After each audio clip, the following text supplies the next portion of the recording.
how to change payment method on App Store on your iPhone or your iPad. This works on both iPhone and iPad. So before moving on to the video, don't forget to subscribe to our channel, leave a like at the end of the video, and check out more of our videos. Now let's start. Now to change your payment method on App Store, first open up your App Store.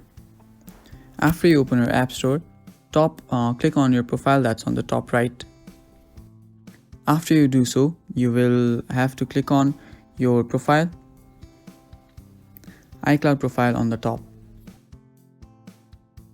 After you click on it, you will see this page load up, and then what you need to click is Manage Payments.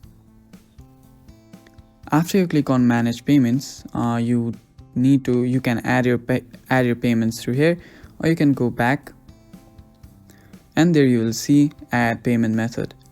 Now you can add payment method and then just click on whatever method you want to use. After you click on add your payment method, you will be able to use that payment method and then pay for stuff. So that is how you change or add payment method on your App Store.